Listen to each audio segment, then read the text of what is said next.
क्या आपको पता है कि दिल्ली में कुल कितने किसान हैं? शायद नहीं। उसकी एक वजह है। वो वजह यह है कि दिल्ली के किसानों को किसान माना ही नहीं जाता। मतलब ये कि दिल्ली के किसानों को सरकार ने किसान का दर्जा नहीं दे रखा, जबकि दिल्ली में कुल करीब 40,000 किसान हैं। अब भले ही दिल्ली के किसानों को किसान का दर्जा ना मिला हो, यानी भले ही उन्हें किसान ना माना जाता हो, लेकिन एक स्कीम है पीएम किसान सम्मान निधि, जिसका फायदा दिल्ली के किसानों को भी मिलता है। और अब तो जब से दिल्ली में बीजेपी की सरकार बन गई है, दिल्ली को इस स्कीम का दुगना फायदा मिलने वाला है। मतलब ये कि अरविंद केजरीवाल की सरकार के दौरान जिन किसानों को इस स्कीम के तहत 6,000 रुपये सालाना मिलते थे, वो अब बढ़कर सालाना 9,000 रुपये मिलेंगे। वो कैसे, ये हम आपको आज के लाभार्थी के इस एपिसोड में बताने जा रहे हैं। साथ ही आपको ये भी बताएंगे कि अगर आपने अभी तक इस स्कीम का फ़ायदा नहीं लिया तो आप इस स्कीम का फ़ायदा कैसे ले सकते हैं। नमस्कार, मेरा नाम दिनेश यादव है और आप दिल्ली तक देख रहे हैं। सबसे पहले तो आपको बता दें कि दिल्ली विधानसभा चुनाव की कैंपेनिंग के दौरान बीजेपी ने कई बड़े ऐलान किए थे।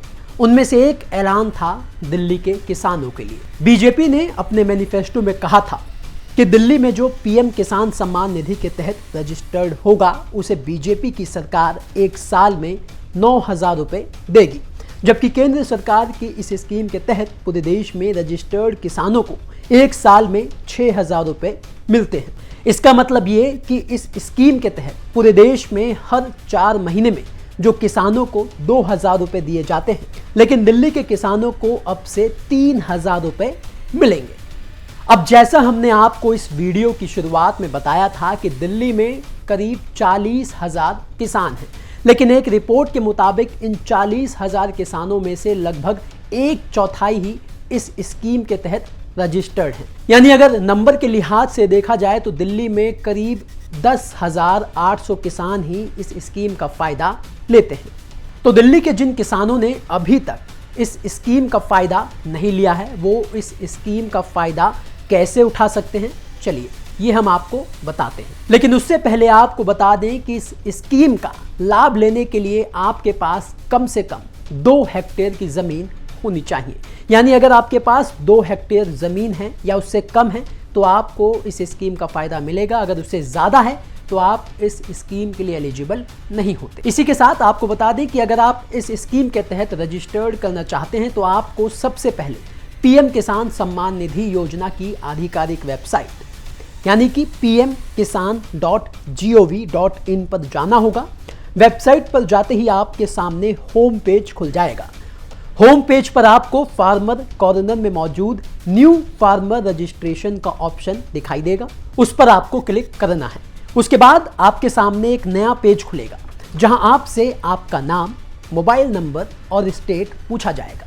ये सारी जानकारी आपको भरनी है। इसके बाद कैप्चा कोड भरकर सेंड ओटीपी के ऑप्शन पर क्लिक करना होगा।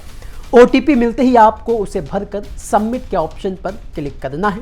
उसके बाद आपसे पूछा जाएगा कि क्या आप पंजीकरण करना चाहते हैं, तो आपको यस के विकल्प पर क्लिक करना है।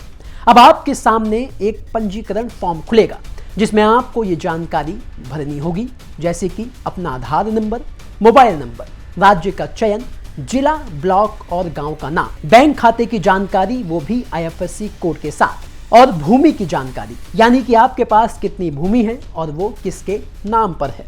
ये सभी दस्तावेज आपके पास होने चाहिए, जैसे कि निवास प्रमाण पत्र, निर्वाचन कार्ड, भूमि रिकॉर्ड जैसे कि खसरा खतौनी की copy, passport size photo, bank account की पासबुक और आपका आधार कार्ड। इन सभी आवश्यक दस्तावेज की स्कैन कॉपी आपको वेबसाइट पर अपलोड करनी होगी। फिर सबमिट के ऑप्शन पर क्लिक कर देना है। जैसे ही आप सबमिट के ऑप्शन पर क्लिक करेंगे, आपका रजिस्ट्रेशन हो जाएगा।